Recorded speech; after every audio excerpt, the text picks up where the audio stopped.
మాకు ఇచ్చి కాపాడి ఉంటున్నటువంటి మా కన్న తండ్రి, మీకు మా హృదయపూర్వకమైనటువంటి కృతజ్ఞతాస్తులు చెల్లిస్తూ ఉన్నాం.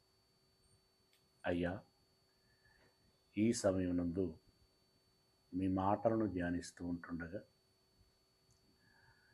మంచి జ్ఞానాన్ని మాకు దయచేయమని వేడుకుంటున్నాం. అయ్యా, ఏకాగ్రతతో మాటలను ఉన్నవి ఉన్నట్టుగా అర్థం చేసుకోగలిగేటువంటి నేర్పును మాకు ప్రసాదించమని, పరిశుద్ధాత్మిక సహాయము మా అందరికీ ఉంటున్నదని నమ్ముచు, ఈ ప్రియకుమారుడు మా ప్రభువునైనటువంటి క్రీస్తు యేసుల వారి మహిమగల పరిశుద్ధ నామమున ప్రార్థించి విన్నపించుకుంటున్నాం మా పరమ తండ్రి. ఆమేన్.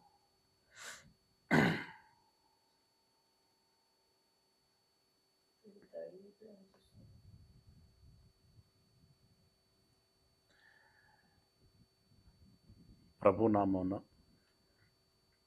దేవుని పిల్లలు, ఆత్మీయులైనటువంటి సహోదరులకి సహోదరీమణులందరికీ కూడా పేరు పేరున హృదయపూర్వకమైనటువంటి శుభాభివందనములు తెలియజేస్తున్నాను. ప్రియమైనటువంటి దేవుని వారలారా, గడిచిన కాలములో అనేకమైనటువంటి విషయాలని మనం చెప్పుకుంటున్నాం. సుమారు 80 తరగతులకి పైగా మనము చెప్పుకొని ఉంటున్నాం.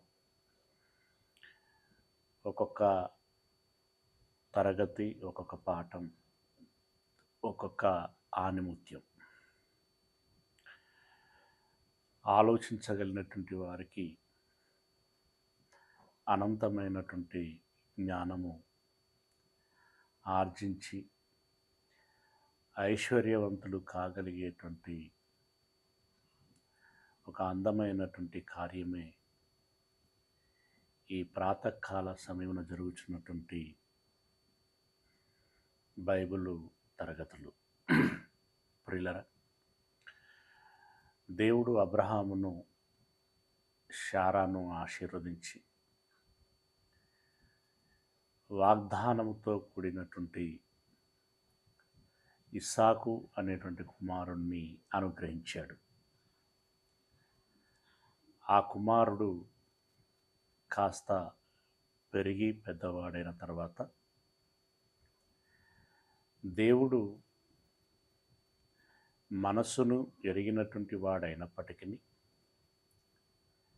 మన బోటి వారికి ఒక గీటురాయిగా ఉండాలి అనేటువంటి ఉద్దేశంతో అబ్రహాముని పరీక్షించాలి అని భావించాడు. పరీక్షించటము, పరిశోధించటము వేరండి, శోధించటము వేరు. దేవుడు అబ్రహామును శోధించలేదు. దేవుడు ఎవరిని శోధించడు, కేవలం పరీక్షిస్తాడు, పరిశోధిస్తాడు. అలాంటి అబ్రహాముని పరీక్షించాలి అనేటువంటి ఆలోచన కలిగి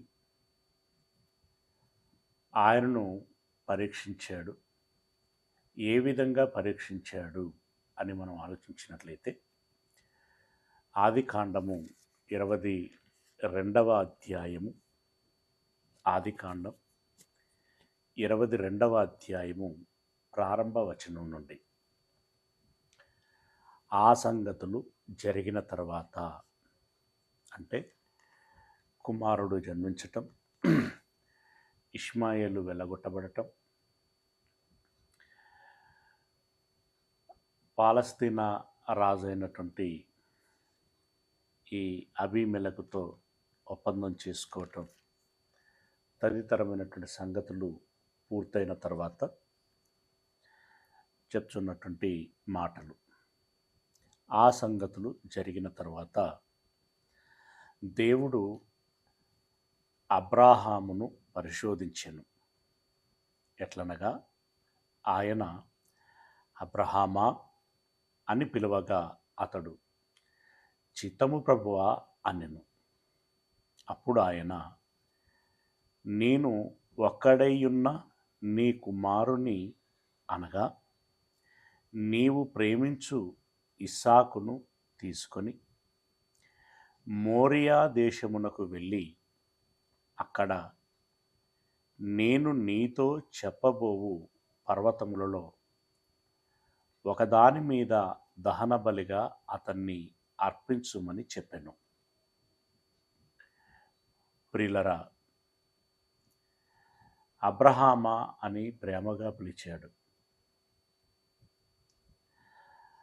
ఆతృతగా ఆర్ధగా అబ్రహాము దేవుని వైపు చూస్తూ చిత్తము ప్రభువా సెలవిమ్మని చెప్పినప్పుడు, విన్నపించుకున్నప్పుడు, సాధారణంగా దేవుడు పిలిచాడు అన్నప్పుడు ఇదివరకటికి ఉన్నటువంటి అనుభవాలు, పలాని చోటుకు వెళ్ళుము అని, ఇదిగో నిన్ను ఆశీర్వదిస్తున్నాను అని, నువ్వు భయపడకు అని, సంతానమును ఇస్తానని, స్థలములను ఇస్తానని, ఈ రకంగా ఒక ఐశ్వర్య సంబంధమైన, ఒక అవకాశ సంబంధమైనటువంటి విషయాలని చెబుతూ వచ్చాడు. మేబీ అబ్రహాము ఇప్పటికి కూడా అదే మనసు కలిగి ఉండే అవకాశం ఉంది కదా. చిత్తము ప్రభు అన్నాడు. అప్పుడు దేవుడు అంటున్నాడు, నీకు ఒక్కడై ఉన్న నీ కుమారుణ్ణి. ఇష్మాయేలును వెళ్ళగొట్టారు కదా, ఇక వాగ్దాన పుత్రుడు ఒక్కడే కదా. ఇస్సాకును ఉద్దేశించి చెప్పుచున్నటువంటి మాట చాలా జాగ్రత్తగా గమనించాలి. హార్ట్ బ్రేక్ చేసేటువంటి విషయాలు అంటాం చూడండి, అబ్రహాముకి ఒక విధంగా అలాంటిదే ఇది. ఇష్మాయేలును పోగొట్టుకోవటం మీన్స్ దూరం చేసుకుంటున్నప్పుడే ఆయన ఏడ్చాడు, మర్చిపోకూడదు.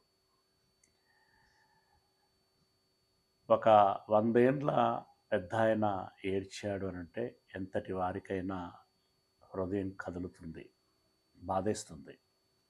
కారణం ఏదైనా కావచ్చు. తప్పులు జరిగాయా, ఒప్పులు జరిగాయా, ఏదైనా కావచ్చు. కానీ అయ్యో నా కుమారుడు నాకు దూరమైపోతున్నాడే అన్నటువంటి ఒక ఆలోచనతో ఏడవటం అనేటువంటిది చూపరులకి చాలా బాధేస్తుంది. అంతటితో అయిపోచున్నదా అనంటే ఇక్కడ దేవుడు నొక్కుతున్నటువంటి విషయాన్ని మీరు గమనించండి.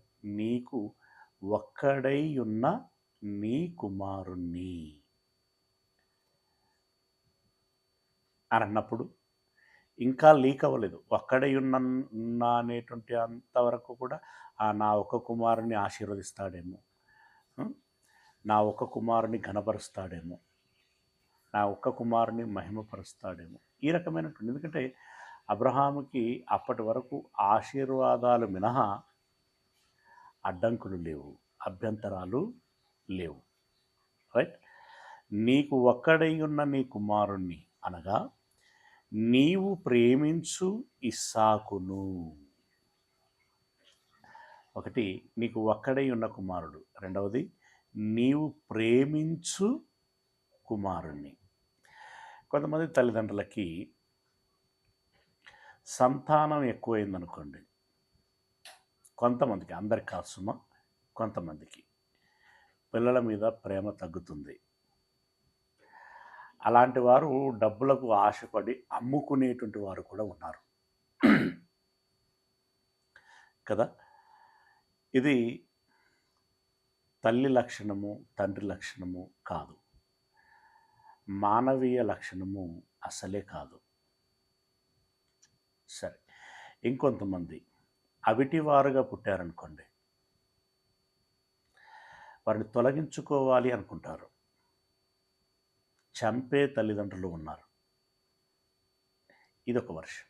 కానీ ప్రాణానికి ప్రాణంగా అపురూపముగా ప్రేమించి పెంచుకునేటువంటి తల్లిదండ్రులు మనకి ఎక్కువగా కనపడతారు. మెజారిటీ వాళ్ళే. ఓకే, పిల్లలకు ఏమైనా జరిగితే తల్లడిల్లేటువంటి తల్లిదండ్రులు మనం చూస్తాం. కంటికి రెప్పలా కాపాడుకుంటారు. పిల్లలకి ఏమైనా జరిగింది అనన్నా, జరగకూడనిది జరిగింది అనన్నా, చనిపోయారు అనన్నా, ఆ వార్త చెవిన పడగానే గుండెలాగి చనిపోయినటువంటి తల్లిదండ్రులు ఉన్నారు. లేదా నా పిల్లలు, నా కొడుకు, నా కూతురు మరణించిన తర్వాత ఇక నేను ఎవరి కోసం బ్రతకాలి అని చెప్పి బలవంతపు హత్య చేసుకున్నటువంటి వారు ఉన్నారు. ఆత్మహత్య అంటాం కదా, ఆత్మహత్య చేసుకున్నటువంటి వారు ఉన్నారు. అంటే అంత ఎఫెక్షన్ ఉంటుంది తల్లిదండ్రులు పిల్లల మధ్యలో. ఓకే, దానికి కొలతలు ఉండవు, దానికి నిరూపణలు ఉండవు, దానికి సాక్ష్యాలు అవసరం లేదు. ఆ ప్రేమ కల్మషం లేనటువంటిది. అది కొనుక్కుంటే వచ్చేటువంటిది కాదు, సహజ సిద్ధమైనటువంటిది. అలాంటి అపురూపముగా అల్లారు ముద్దుగా పెంచుకోబడుతున్నటువంటి కుమారుడు ఇస్సాకు.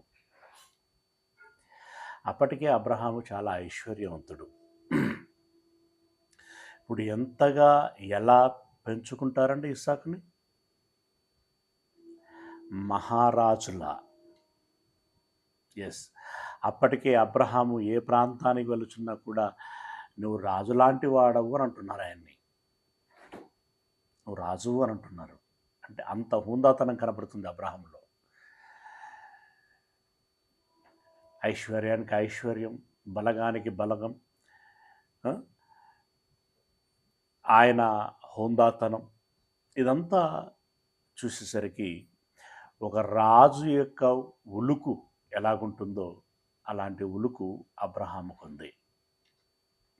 ఇప్పుడు అలాంటి అబ్రహాము యొక్క కుమారుడు ఎంత అల్లారుముద్దుగా, ఎంత గొప్పగా పెంచబడతాడో దేవుడే చెప్తున్నాడు.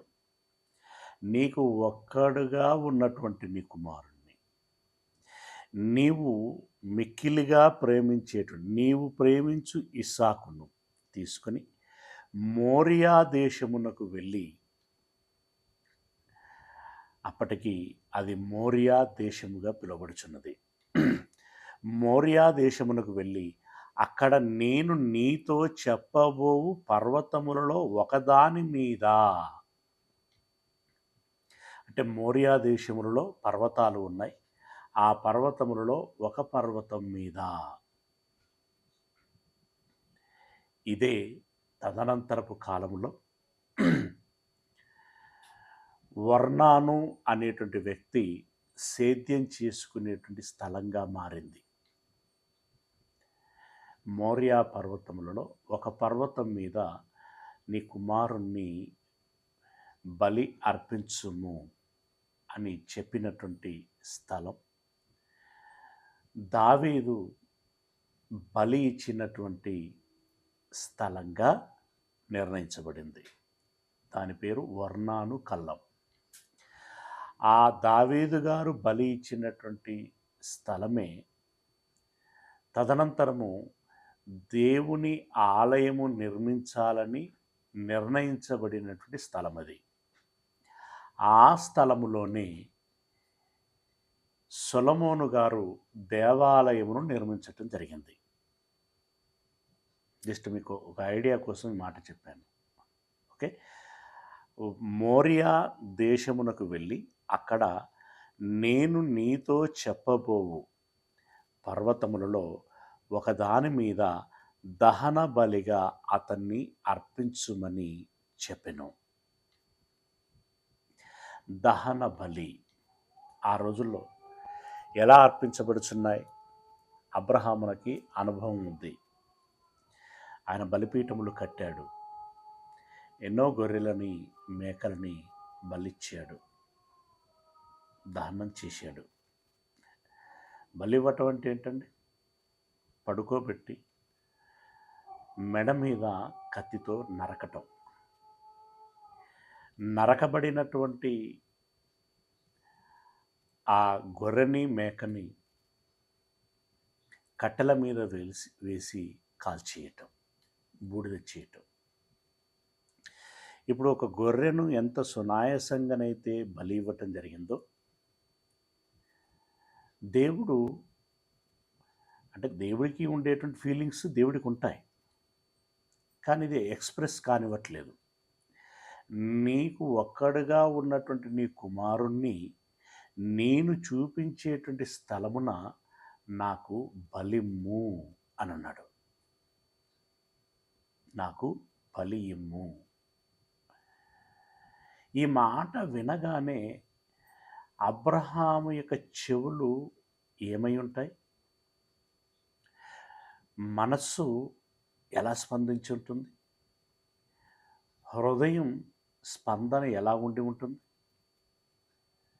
ఆ ప్లేస్లో మనముండి ఆలోచించగలిగితే అర్థమవుతుంది. అబ్రహామును అన్నాడు, ఎవరినో అన్నాడు, ఎవరికో చెప్పాడు అన్నప్పుడు వేరే ఉంటుంది ఫీలింగ్. నిజంగా అబ్రహాము లాంటి గొప్ప వ్యక్తినిగా నిన్ను చూడాలి అని అనుకుంటే, నిన్నే అలా అడిగాడు అనుకుందాం కాసేపు. ఇప్పుడు బలులు ఉన్నవా లేవా అనేటువంటి విషయం పక్కకు పెడితే, ఉన్నాయి అని అనుకొని, ఇప్పుడు నా కుమారుణ్ణి కుమార్తెను దేవుడు అలాగే అడిగితే నేను ఇవ్వగలనా? ఇవ్వలేను దేవా అంటానా? మీలో ఎంతమంది ఇస్తారు? మీ ఇంప్రెషన్ పెట్టండి. సుధా, దీపిక,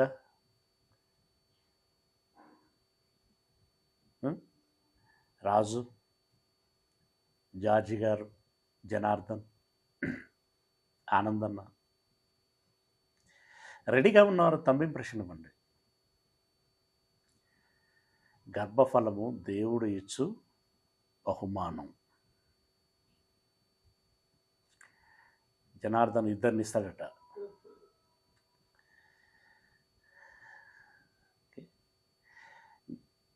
ముగ్గురిని ఇస్తాడట. గర్భఫలము బలివ్వాలి సుమా. గర్భఫలము దేవుడు ఇచ్చు బహుమానం. దేవుడిచ్చింది దేవుడికి ఇవ్వటమే. మనం మళ్ళీ కొత్తగా ఇచ్చింది ఏం లేదు. దేవుడు పరీక్షిస్తాడు, మర్చిపోకూడదు. విశ్వాసులకు తండ్రి అయినటువంటి అబ్రహామును పరీక్షించినప్పుడు విశ్వాసులకు కుమారులమైనటువంటి పిల్లలమైనటువంటి మనల్ని పరీక్షించడా? డెఫినెట్గా. ఓకే, హార్ట్ బ్రేక్ చేసేటువంటి విధంగా దేవుడు అబ్రహామును అడిగాడు. మామూలు విషయం అది. ఇప్పుడు అయ్యా నాకు వారసుడే లేడు, నాకు ఎంత ఐశ్వర్యం ఉంటే ఏం లాభమయ్యా అన్నాడు కదా. అంటే ఇప్పుడు కుమారుణ్ణి ఎలా భావిస్తున్నాడు? ఐశ్వర్యం కంటే ఎక్కువగా భావిస్తున్నాడు. అలాంటి కుమారుణ్ణి దేవుడు కూడా, మీరు గుర్తుంచుకోండి ఇది మీ లైఫ్లో, మనము ఏది ఎక్కువగా ఇష్టపడతామో దాన్నే అడుగుతాడు ఆయన. ఎస్, మనము దేన్ని ఎక్కువగా ఇష్టపడతామో దాన్నే అడుగుతాడు. నీవు ఇచ్చుటకు మనస్సు కలిగి ఉంటావా? ఇవ్వలేవా?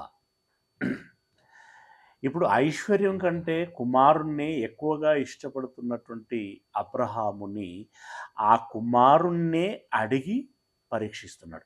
ఇప్పుడు ఓవరాల్‌గా మనకు ఇదంతా రాయబడింది, ఇది పరీక్షలో ఒక భాగము అని తెలుసు గనక మన ఫీలింగ్ అంతగా ఉండకపోవచ్చు.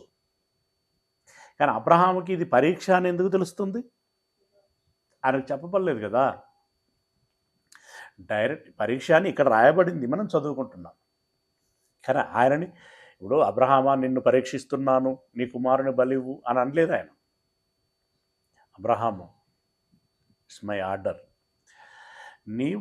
నీకు ఒక్కడిగా ఉన్నటువంటి, నీవు ప్రేమించేటువంటి నీ కుమారుణ్ణి నేను చూపించేటువంటి స్థలంలో బలి ఇమ్ము అని అన్నాడు. అప్పుడు ఆయన మానసిక స్పందన, ఎందుకంటే అబ్రహాము హృదయము లేనివాడు కాదు, భావోద్వేగములు లేనటువంటి వాడు కాదు, మనస్సు లేనటువంటి వాడు కాదు. ఇష్మాయేలు విషయంలో వెళ్ళగొట్టబడవలసి వస్తుంది అని అన్నప్పుడు దుఃఖించినటువంటి ఆయనకి బాధ ఉండదు అని ఎలా అనుకోగలుగుతాం మనం?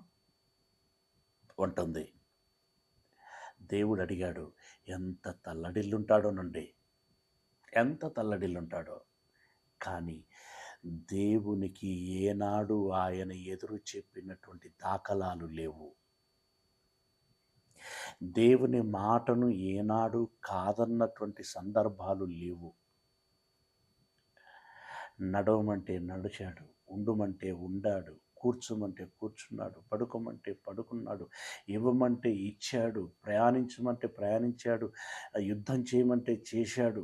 ఏం చెబితే అది చేశాడండి, ఏం చెబితే అది చేశాడు. అలాంటి అబ్రహాము దేవుని విషయంలో దేవుడు ఆర్డర్ ఇస్తాడండి, అబ్రహాం అమలు చేస్తాడండి. నో మోర్ ఎనీథింగ్, అసలు no more discussion, no more point, no more lag. ఒక సెకండ్ కూడా అబ్రహాము ప్రభువా అట్లా అంటే ఎట్లా, ఈ రకమైనటువంటి నసుగులు లేవు, సనుగులు లేవు, గులుగులు లేవు. చెప్పాడా?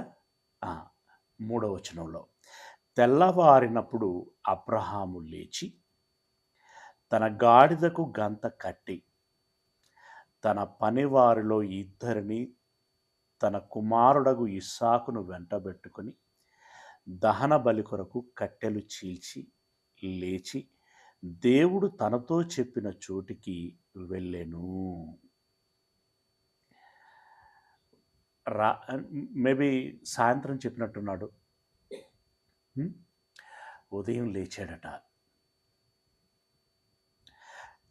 ఉదయం లేచి గాడిదను సిద్ధం చేయించుకున్నాడు, దాన్ని గంతలు కట్టాడు. 2 పనివారిని నాతో కూడా రండి అని చెప్పాడు. తన కుమారుణ్ణి కూడా తనతో రమ్మని చెప్పాడు. కట్టెలు చీల్చి మోపు కట్టి గాడిద మీద పెట్టాడు. శారాయికి చెప్పనట్టున్నాడండి, భార్యకు చెప్పినట్టుగా ఇక్కడ లేదు. మేబీ చెప్పలేదనే మనకు అర్థమవుతుంటుంది ఇక్కడ. ఇంత ఘోరమా? భార్యకు కూడా చెప్పకుండా తీసుకెళ్తాడా? ఏం మనిషి ఆయన? ఇప్పుడైతే అదే డైలాగ్ వస్తుంది. భార్యకు కూడా చెప్పడా?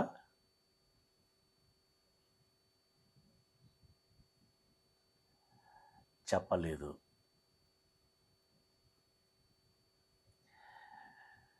నేను బాధపడతాను, నా భార్యని బాధ పెడితే ఆమె అభ్యంతరం చెప్పొచ్చు. భార్య అభ్యంతరం చెప్పింది అనుకోండి, అనివార్య కారణాలతో నేను బలి ఇవ్వకపోతే ఇప్పుడు భార్య ఎక్కువనా, దేవుడు ఎక్కువనా? అలా ఆలోచించి భార్యకు చెప్పలేదు. వీరిని తీసుకొని బయలుదేరాడు. లేచి దేవుడు తనతో చెప్పిన చోటికి వెళ్ళాను. 3వ నాడు, అంటే ఒక దిన ప్రయాణం అంత దూరం ఉన్నట్టున్నది అది. 3వ నాడు అంటే ఒకరోజు చెప్పాడు, ఒకరోజు కుమారుని తీసుకుని వెళ్ళాడు. 3వ రోజు అబ్రహాము కన్నులెత్తి దూరము నుండి ఆ చోటు చూచి తన పనివారితో, మీరు గాడిదతో ఇక్కడనే ఉండుడి, నేను ఈ చిన్నవాడును అక్కడికి వెళ్ళి దేవునికి మ్రొక్కి మరలా మీ యొద్దకు వచ్చేదమని చెప్పి దహన బలికి కట్టెలు తీసుకొని తన కుమారుడగు ఇస్సాకు మీద పెట్టి తనను దహించటానికి వాడబోయేటువంటి కట్టెలను తన కుమారుని నెత్తి మీదనే పెట్టాడు.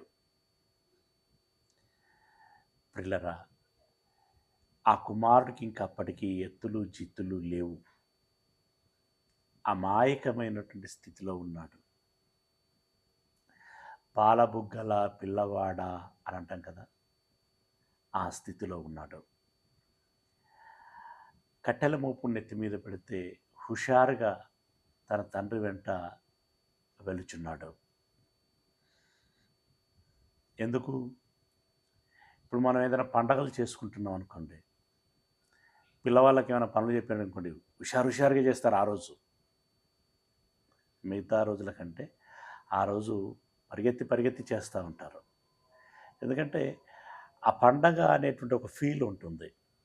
మేబీ ఇప్పుడు బలి ఇవ్వటానికి వెళ్తున్నాం అనుకుంటే, ఇప్పుడు ఇస్సాకు మధ్యలో ఏముంటుంది? ఏ గొర్రెనో మేకనో బలిస్తున్నాము మేము అనుకుంటాడు ఆయన. అందులో ఒక కార్యం చేయాలన్నాడు, పని వాళ్ళని అక్కడే ఉండమన్నాడు, నన్ను మాత్రమే రమ్మన్నాడంటే ఇప్పుడు నేను ఒక కీలక పాత్ర పోషించాలి అనుకుంటున్నట్టున్నాడు ఆయన. పరుగున వారు ఆ కట్టెల మోపు ఇస్సాకు మీద పెట్టినప్పుడు వాళ్ళు వెళ్ళటం జరిగింది.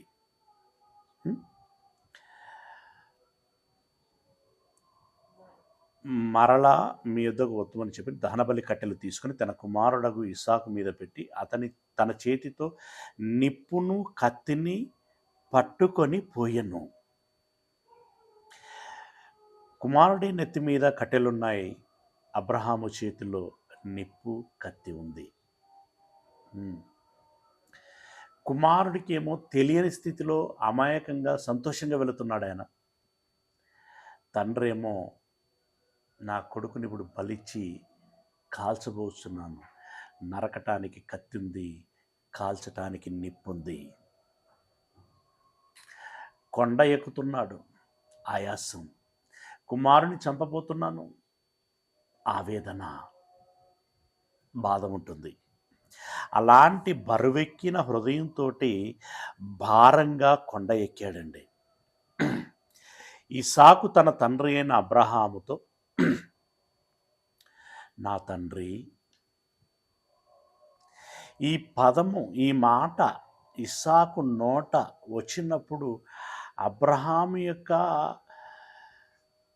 హృదయములో నుండి దుఃఖం ఎగదన్నుకొచ్చి ఉంటుందండి. కానీ అది బయటపడనీయొద్దు. దుఃఖం రావటం ఒక ఎత్తైతే, ఆ దుఃఖము కనబడకుండా నిగ్రహించుకోవటం అనేటువంటిది మరొక ఎత్తు. ఆ పెయిన్ని మనం అర్థం చేసుకోవాలి, ఆ డీప్ను. ఆయన పాపం పిల్లోడు ఎలా ఆలోచున్నట్టు, డాడీ, అరే కట్టెలు తెచ్చాము, నిప్పు తెచ్చారు, మీరు కట్టి తెచ్చారు, కానీ గొర్రెపిల్ల తేలేదు డాడీ, మనం గొర్రెపిల్ల తేలేదు డాడీ అని అన్నప్పుడు తండ్రి అంటున్నాడు,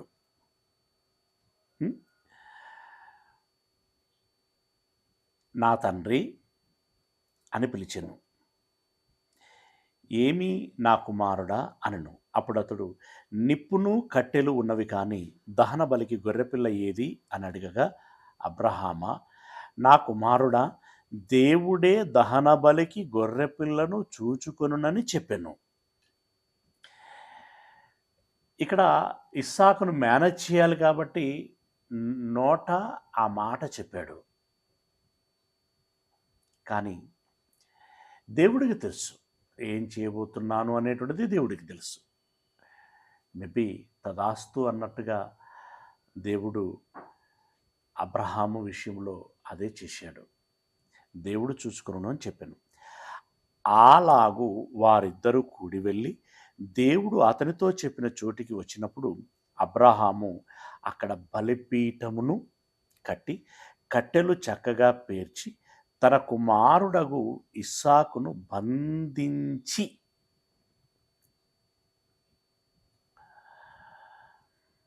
కట్టెల మోపు ఎత్తుకుని వెళ్ళగలిగాడు కుమారుడు అని అంటే కొండ మీదకి అది మంచి యుక్తప్రాయములోనికి అంటే కౌమారములోనికి వచ్చి ఉంటాడు. అవునా? ఆ కుమారుణ్ణి కాలు రెక్కలు కట్టేశాడటండి. ఒక మేకపిల్ల కాలు రెక్కలు కట్టేసినట్టుగా కుమారుణ్ణి కాలు రెక్కలు కట్టేశాడు. అప్పుడన్నా కుమారుడికి అర్థమవుతుందా లేదా? ఇదేంటి డాడీ నన్ను కట్టేస్తున్నాడు, నన్ను బలిస్తాడయింది అర్థమవుతూ ఉంటుంది. ఒక్కొక్క విషయము సెన్స్లో పుట్టుకొస్తూ ఉంటుంది. కట్టేశాడు.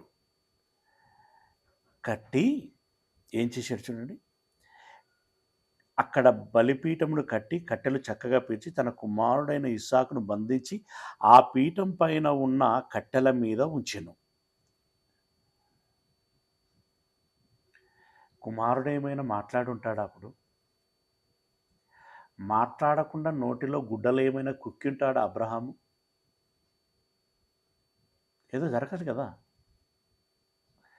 కానీ అదేం చెప్పబడలేదు మనకి. కానీ సీన్ మాత్రం అలా ఉండటానికి అవకాశం ఉంటుంది. అని ఏడవటం, లేకుంటే ఏడవకుండా ఏం మాట్లాడకుండా నోరు మూసేయటం, ఏదో ఒక జరిగి ఉంటుంది. అప్పుడు అబ్రహాము తన కుమారుని వధించుటకు, ఎంత కసాయి తండ్రండి, ఎంత కఠినుడండి, ఎంత కఠినుడు,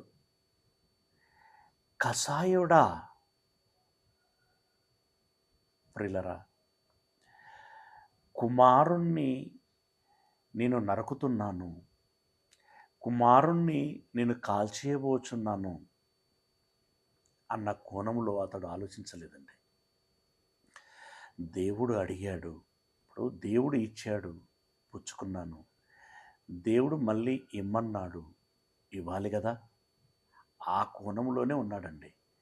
అంటే తన గుండెల నిండా దేవుడు మాత్రమే ఉన్నాడు.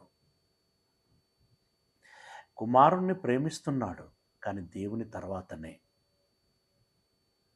ఇష్టపడుచున్నాడు కుమారుణ్ణి, కానీ దేవుడి తర్వాతనే. కుమారుని పట్ల తనకంటూ ఒక అభిప్రాయం ఉంది, కానీ దేవుని అభిప్రాయం తర్వాతనే. దేవుడు ప్రథమము, మిగతాదంతా తర్వాత.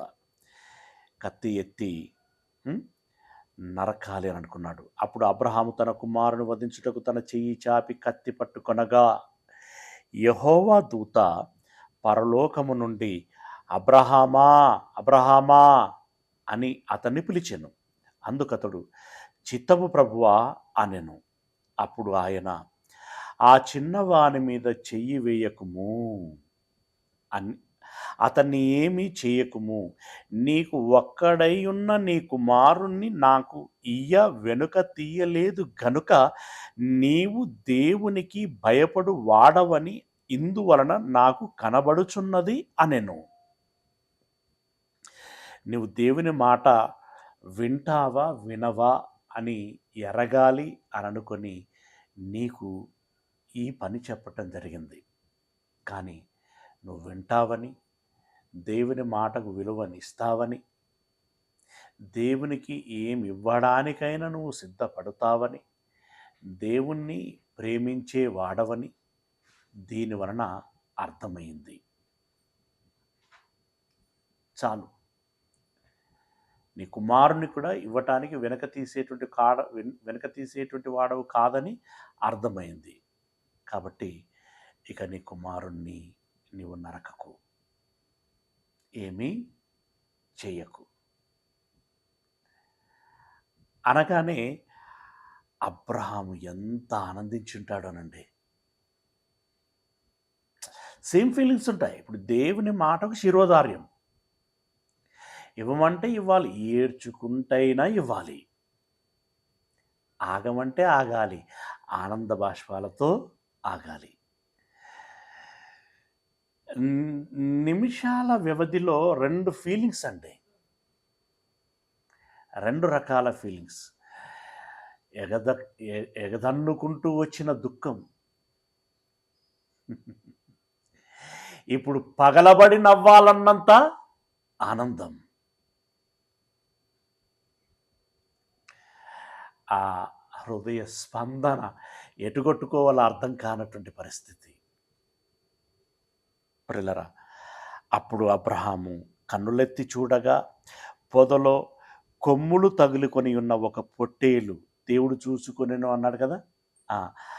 అలాగే ఒక పొట్టేలు వెనక తట్టున కనబడెను. అబ్రహాము వెళ్ళి ఆ పొట్టేలును పట్టుకొని అతని కుమారునికి మారుగా పెట్టి దహన బలిగా అర్పించెను. నీ కుమారుని అర్పించకు అన్న తర్వాత ఏదో దృష్టి ఇట్లా సైడ్ ఆనందంలో ఎటో ఇట్లా చూశాడు. చూసేసరికి పొదలో పొట్టేలు ఉంది. అప్పుడు ఆయనకు అర్థమైపోయింది, దేవుడు బలికి అంటే నా కుమారుని వద్దన్నాడు కదా, మరి ఇప్పుడు ఏం బలి ఇవ్వాలి? ఈ పొట్టేలునే బలి ఇవ్వమని దేవుడు నాకు సూచించాడు అని ఆ పొదలో ఉన్నటువంటి ఆ గొర్రె పిల్లను బట్టి అర్థమైపోయింది. గొర్రెపిల్లను బట్టి అర్థమైపోయింది. ఇప్పుడు వెంటనే గొర్రెపిల్లను తెచ్చాడు. దానికంటే ముందు ఏం చేస్తాడంటే, ఆ పొదలో గొర్రెపిల్ల కొమ్ములకు ఆ తీగలు తట్టుకొని అక్కడ చిక్కిపోయి ఉన్నదట. కొమ్మలు తట్టుకొని చిక్కిపోయి ఉన్నది. అక్కడ బే బే అని అదొరుతూ ఉంటుంది. ఇప్పుడు కొడుకు కాలు రెక్కలు కట్టేశాడు కదా, విప్పుచున్నాడు. అప్పుడు ఇస్సాకు స్పందన ఎలా ఉంటుందండి? అమ్మో నా తండ్రు, నువ్వు మామూలోడివి కాదురా బాబోయ్, నువ్వేదో కన్న తండ్రి అనుకున్నాను, నన్ను ప్రేమిస్తున్నాను అనంటే ముద్దులు పెట్టుకుంటుంటే గారాబం చేసుకుంటుంటే చిన్న కన్నా ఏం తింటావురా, ఏం ఏం ఏం ఏం ఏం వస్త్రాలు వేసుకుంటావురా అంటే నా తండ్రికి నా మీద ఎంత ప్రేమ అని అనుకున్నాను. నీ ప్రేమ ఇంతగా ఉంటుందని కాళ్ళు రెక్కలు మరీ కట్టేసి వధించే అంత ప్రేమ అని నేను ఎన్నడూ అర్థం చేసుకోలేదురా బాబోయ్ అని చెప్పి ఉంటుందా ఉండదా? ఉంటుందా ఉండదా? క్షణమాత్రమైన వస్తుందండి ఆలోచన, వస్తుంది. ఒకవేళ అదే ఆలోచన కనుక గూడు కట్టుకుంటే పెరిగి పెద్దవాడైన తర్వాత అబ్రహాము విషయంలో రివెంజ్ ఏ రేంజ్లో ఉండాలి?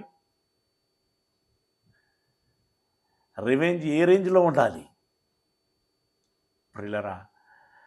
కానీ అది ఎక్కడ కనపడదండి మనకి, అది ఎక్కడ కనిపించదు.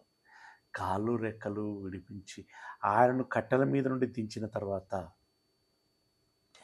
ఇస్సాకు ఫీలింగ్ ఏంటో ఇక్కడ చెప్పబడలేదు మనకు, కానీ మనం ఊహించుకుంటే పరిపరి విధాలుగా కనబడుతూ ఉంటుంది. రైట్, సరే, మొత్తానికి ఆ పొట్టేలును తీసుకొచ్చి బలి ఇచ్చాడు. అబ్రహాము ఆ చోటికి యెహోవా ఈరే, అంతే, దేవుని మీద విశ్వాసం కలిగి దేవుడు చెప్పినట్లుగా చేసుకుంటూ పోవాలి. సమస్తం దేవుడే చూసుకుంటాడు అనే నమ్మకంతో నువ్వు వెళ్ళాలి. ఇక్కడ విశ్వాసులకు తండ్రి అని అబ్రహామును ఏ స్థానములోనైతే ఉంచి మనకు పాఠాలను చెప్తున్నాడో ఆ అబ్రహామును గురించి మనం నేర్చుకోవలసినటువంటి పాఠాలు ఇవి. ఊరికనే విశ్వాసులకు తండ్రి అవ్వలేదు ఆయన. ఊరికనే నమ్ముట వలన నీతిమంతుడు అవ్వలేదు ఆయన. నమ్మాడు, నమ్మిన దాని ప్రకారంగా దేవుని మాట విన్నాడు, విన్నదాని ప్రకారంగా చేశాడు. చేసింది ఇలాంటి విషయం కాదు. అది స్వయాన కుమారుణ్ణి అర్పించటానికి. ఇప్పుడు దేవుడు ఆపాడు గనక ఆగిపోయాడు, కానీ ఇంకొక క్షణం ఆగి ఉంటే ఏం జరిగేది? కత్తి మెడ మీద పడేది. అంటే ఇప్పుడు తను నిరూపించుకున్నాడు కదా, పరీక్షలో గెలిచాడు. ఇప్పుడు దీని నుండి మనం నేర్చుకోవాల్సిందేంటి?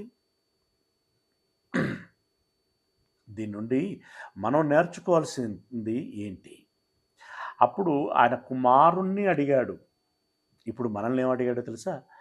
సజీవ యాగంగా మిమ్ములను మీరే సమర్పించుకోండి అని అన్నాడు. మిమ్ములను మీరే సమర్పించుకోండి. అర్పించుకుందామా? సాకులు చెప్పుదామా? అర్పించుకుందామా? మన అతి తెలివితో కారణాలు చెప్పుదామా? ఏమండి? అప్పుడప్పుడు మనం ఏమనుకుంటామంటే దేవుని కంటే మనకు ఎక్కువ తెలుసు అనుకుంటా ఉంటాం కదా. ఇంకొకటి ఏంటంటే దేవుణ్ణి మేనేజ్ చేయొచ్చులే అనుకుంటా ఉంటాం. ఏదో ఒకటి చెప్పుకోవచ్చులే అనుకుంటా ఉంటాం. హాస్టల్ నుండి తప్పించుకొని వెళ్ళినటువంటి పిల్లలు మళ్ళీ వార్డెన్ కంటపడితే ఏం చెబుదాంరా అని ముందే మాట్లాడుకుంటారు వాళ్ళు. అలా దేవుడు అడిగినప్పుడు ఏం చెప్పాలి అనేటువంటిది వీళ్ళే ఫ్రీ ప్లాన్గా ఆలోచించుకుంటూ ఉంటారు. దేవుడు అంత అమాయకుడు అన్నట్టుగా భావిస్తూ ఉంటారు. పరిచర్యకు రండి, దేవుని పనికి రండి, దేవునికి సమర్పించుకోండి, దేవునికి కానుకలు ఇవ్వండి, దేవుని కార్యములు చేయండి అంటే ఒక్కొక్కరు ఈ కారణాలు చెబుతేనండి అబ్బ బాబోయ్, ప్రపంచంలో వీళ్ళంత తెలివి కలలు లేరు అన్నట్టుగా అనిపిస్తూ ఉంటుంది. మన తెలివి చూపించాల్సింది దేవుని సన్నిధిలో కాదు. మనం దేవుని సన్నిధిలో చూపించింది వినయము, విధేయత అంతే. మరొక దానికి స్థానము లేదు. నీ తెలివేందో ఆయనకు తెలీదా? అయినా నీ తెలివితో ఆయనను నువ్వు మేనేజ్ చేస్తావా? అబ్రహాము అలాంటి అతి తెలివి ప్రదర్శించలేదు. అబ్రహాము మారు మాట్లాడలేదు. కుమారుని ఇవ్వమంటే ఇచ్చేసాడు. ఇప్పుడు మనకేం చెప్తున్నాడు? మీరే యాగం అవ్వండి అంటున్నాడు. అన్నప్పుడు మనం ఏం చేయాలి? No more discussions. చిత్తం దేవా అనాలి. ఈ యాగం అవ్వటానికి అడుగులు వేయాలి అంతే. అబ్రహాము పాఠం ద్వారా మనకు నేర్పిస్తున్న నీతి అది గమనించాల్సినటువంటి విషయం. ఓకే, యెహోవా ఈరే అని పేరు పెట్టాను. అందుచేత యెహోవా పర్వతం మీద చూచుకొనును అని నేటి వరకు చెప్పబడును. పర్వతం మీద దేవుడే చూచుకొనును అని నేటి వరకు చెప్పబడును. యెహోవా దూత రెండవ మారు పరలోకములో నుండి అబ్రహామును పిలిచి ఇట్లనెను, నీవు నీకు ఒక్కడే అయ్యున్న నీ కుమారుని వెనక తీయక ఈ కార్యము చేసినందున నేను నిన్ను ఆశీర్వదించి ఆకాశ నక్షత్రముల వలెను సముద్ర తీరమందలి ఇసుక వలెను నీ సంతానమును నిశ్చయముగా విస్తరింపచేసేదను అని అన్నాడు. నేను చెప్పినట్టుగా నీ కుమారుని ఇయ్యటానికి వెనక తీయక నువ్వు కార్యము చేసినందున చేశాడా? మానసికంగా చేసేశాడు ఆయన. భౌతికంగా మాత్రమే దేవుడు ఆపాడు, లేకుంటే అది కూడా జరిగేది. ముందు మనసులో నిశ్చయమైతేనే కదండి చేతితో కార్యమయ్యేది. మానసికంగా ఇచ్చేశాడు ఆయన. కాబట్టి నిన్ను ఆశీర్వదిస్తాను, నీ సంతానాన్ని ఆకాశ నక్షత్రముల వలె చేస్తాను అన్నాడు. నీ సంతతి వారు తమ శత్రువుల గవిని స్వాధీనపరుచుకుందురు, మరియు నీవు నా మాట వినినందున భూలోకములోని జనములన్నీ నీ సంతానము వలన ఆశీర్వదించబడును. నా తోడని ప్రమాణము చేసి ఉన్నానని యెహోవా సెలవిచ్చెను. తర్వాత అబ్రహాము తన పనివారి యొద్దకు తిరిగి రాగా వారు లేచి అందరూ కలిసి బయర్షెబాకు వెళ్ళిరి. అబ్రహాము బయర్షెబాలో నివసించెను. మీదికి పోయేదాకా కొడుకుకు తెలియలేదు, మీదికి వెళ్ళొచ్చినా దాసులకు తెలియదు, పనివారికి తెలియదు. ఎంత నీట్గా జరిగింది చూడండి, ఎంత క్లీన్గా జరిగింది చూడండి. అబ్రహాం టామ్ చేయలేదు దాన్ని, భార్యకు కూడా చెప్పకుండా వెళ్ళాడు. ఇప్పుడు మళ్ళీ కొడుకుని తీసుకుని వెళ్ళిన తర్వాత భార్య ఏమనుకుంటుందండి?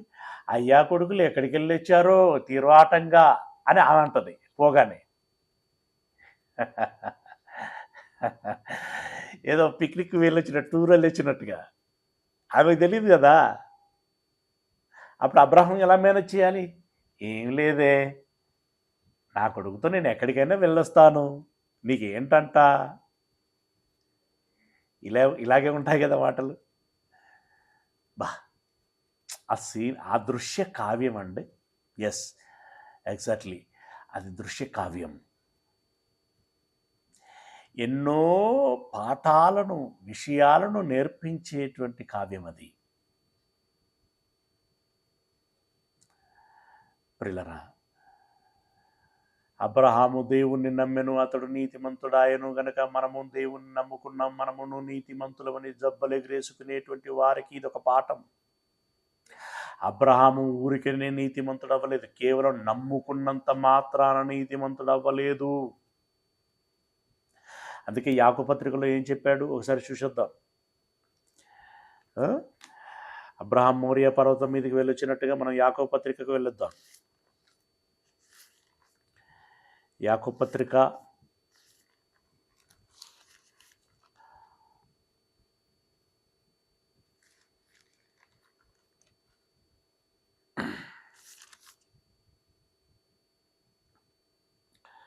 2వ అధ్యాయము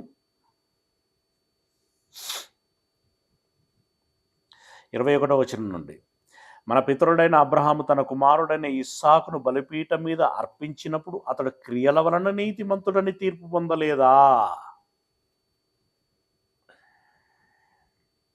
గలతీ పత్రికలో ఉంటుంది, అబ్రహాము దేవుని నమ్మెను, అది అతనికి నీతిగా ఎంచబడెను అని.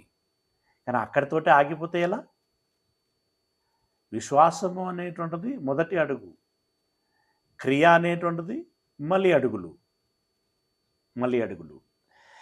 నమ్ముట వలన మాత్రమే, నమ్మి ఆడికే ఊరుకొని క్రియ చేయనంటే అతని నీతి కాదు.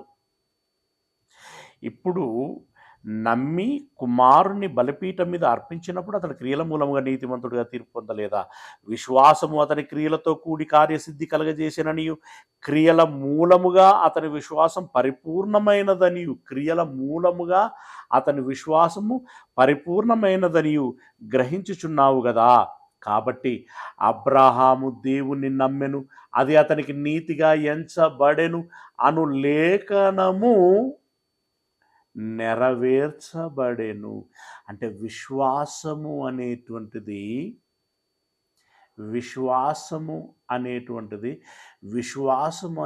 దాంట్లో కేవలము మనం అనుకుంటున్నటువంటి నమ్ముకోవటం అనేటువంటి చిన్న విషయం దాగి ఉండలేదు. విశ్వాసములో క్రియలు దాగి ఉన్నాయి. విశ్వసించినటువంటి వాడు క్రియ చేస్తాడు, క్రియ చేసిన వాడే విశ్వసించినటువంటి వాడు. క్రియలు లేవు, విశ్వాసము ఉంది అని అనుకుంటే ఆ విశ్వాసం పనికి మాలింది. ఆ విశ్వాసమునకు విలువ లేదు, ఆ విశ్వాసమునకు ప్రయోజనము లేదు. మీరు కేవలం విశ్వాసులా, క్రియలతో కూడినటువంటి విశ్వాసులా? పరీక్షించుకోవాలి. అబ్రహామునే పరిశోధించినటువంటి దేవుడు మనల్ని పరీక్షించడా? పరీక్షిస్తాడు. నీ కుమారుని దేవుని జ్ఞానంలో పెంచుతావా? నీ కుమారుని దేవుని పరిచర్యకు అప్పగిస్తావా?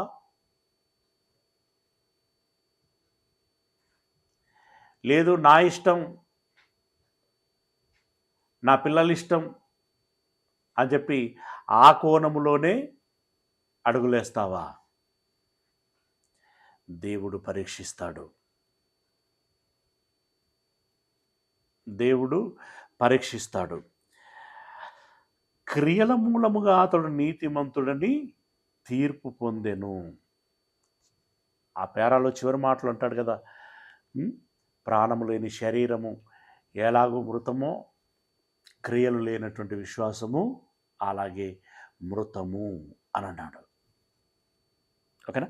ఇక ఈ ఆదికాండం 22వ అధ్యాయం 18వ వచనంలో చెప్పినటువంటి మాట, నీవు నా మాట వినినందున భూలోకములోని జనములన్నీయు నీ సంతానము వలన ఆశీర్వదించబడును అని అన్నాడు. నీ సంతానం అన్నప్పుడు నిజంగా అబ్రహాం కూడా అప్పుడు అంతగా అర్థం అవ్వటానికి అవకాశం ఉండదు. ఇంకెవరికి కూడా అది అంతగా అర్థం కాదు. ఇప్పుడు మనకు ముందు వెనకాలు అన్నీ చెప్పబడ్డాయి కాబట్టి ఇప్పుడు ఓహో అని చెప్పేసి తేలికగా మనం అవగాహన చేసుకుంటాం. కానీ వారికి అప్పుడు అలా ఉండదు. నీ సంతానం ద్వారా ఈ భూలోకము ఆశీర్వదించబడుతుంది అన్నప్పుడు, భూలోకంలోని జనులందరూ ఆశీర్వదించబడతారు అన్నప్పుడు, నా సంతానము గొప్ప సంతానం అవ్వబోతుంది, నా సంతానము మరి రాజ్యాలు ఏలుతారో, ఐశ్వర్యవంతులై జనాలకి ఆసరగా ఉంటారో, ఏం జరుగుతుందో ఈ రకంగా వీళ్ళు జనరల్గా వెళ్ళిపోతుంటుంది ఆలోచన. కానీ ఇక్కడ దీని విషయమే చెప్పబడినటువంటి మాట గలతీలో రాసినటువంటి పత్రిక 3వ అధ్యాయము, గలతీలో రాసినటువంటి పత్రిక 3వ అధ్యాయము 15వ వచనం. గలతీలో రాసిన పత్రిక 3వ అధ్యాయం 15వ వచనం, సహోదరులారా మనుష్య రీతిగా మాటలాడుచున్నాను.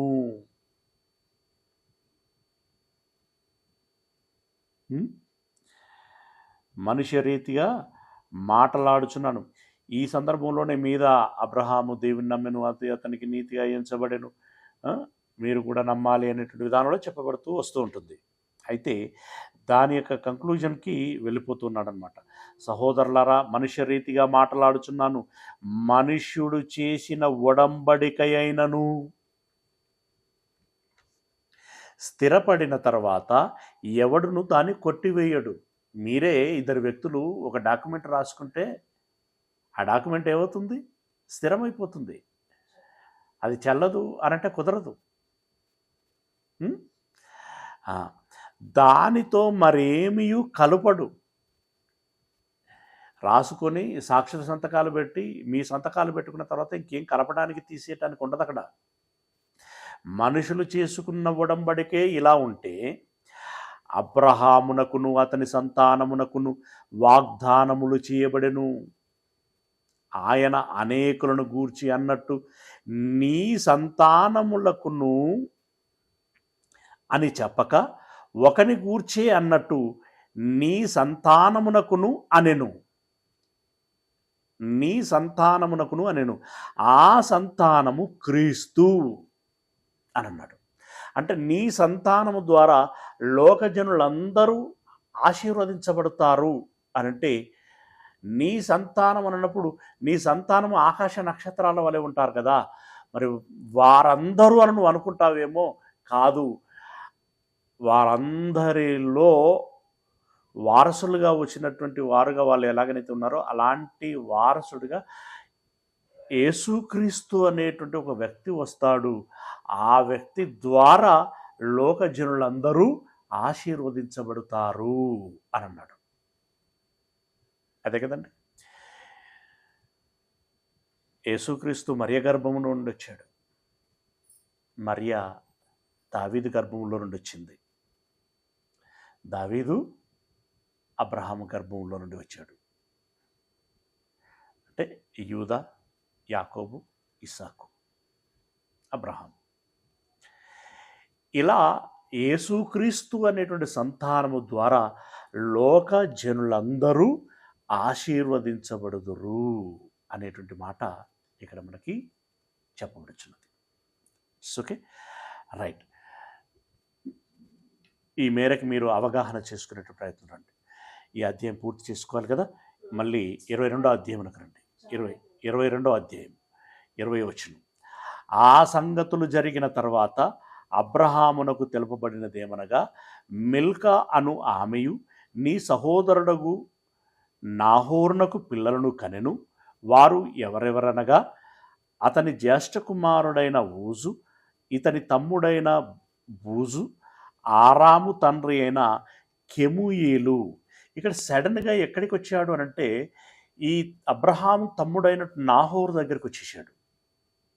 నాహోరుకు కలిగిన సంతానమును గురించి మాట్లాడుచున్నాడు. సడన్గా ఈ సందర్భం ఎందుకు తీసుకొచ్చి పెట్టాడు అనంటే, ఈ సందర్భమునకు నెక్స్ట్ చెప్పబోయేటువంటి విషయాలకు ముడిపడి ఉన్నాయి కొన్ని విషయాలు. అందుకే సడన్గా ముచ్చట చెప్పాడు. 22వ వచనం, కేసెదు, హాజు, షిల్దాషు, ఇద్లాపు, బెతూయేలు. బెతూయేలు అనగానే మీకు ఆల్రెడీ మనం చదువున్న వాళ్ళం కాబట్టి కొంత ఆలోచన వస్తూ ఉంటుంది. బెతూయేలు రిబ్కాను కనెను. ఆ 8 మందిని మిల్కా అబ్రహాము సహోదరుడగు నాహోరునకు కనెను. అంటే నాహోరు మిల్కా యందు వీళ్ళందరినీ కన్నాడు. మరియు రయూమా అను అతని ఉపపత్నియు తెబహును, గహమును, తహషును, మయకాను కనెను. ఇది నాహోరు సంతానమును గురించినటువంటి పరిచయం మనకి ఇక్కడ చేశాడు. ఓకే, ఈరోజు మనం తెలుసుకున్నటువంటి విషయాలు ఏంటంటే, దేవుడు అబ్రహామును పరిశోధించాడు. అబ్రహాము ఆ పరిశోధనలో గెలిచాడు. కుమారుణ్ణి ఇవ్వమంటే ఇవ్వటానికి సిద్ధపడ్డాడు. ఇచ్చావురా బిడ్డ అని చెప్పి దేవుడు అభినందించాడు. దేవుడు చూసుకుంటాడు అనేటువంటి విషయము అబ్రహాముకి అనుభవం ద్వారా తెలిసిచ్చింది. అబ్రహామును పరీక్షించినటువంటి దేవుడు మనల్ని పరీక్షిస్తాడు. అబ్రహాముని కుమారుణ్ణి ఇమ్మన్నాడు. బలిగా ఈరోజు మనల్ని ఇవ్వమంటున్నాడు. మొదటగా నిన్ను నీవు యాగం చేసుకో, నీ కుమారుణ్ణి నా కోసం పెంచు. ఈ విషయాన్ని మనసులో పెట్టుకొని మనము బ్రతకాలి. ఇక చివరి విషయము నాహోరు సంతానాన్ని గురించి తెలుసుకుందాం.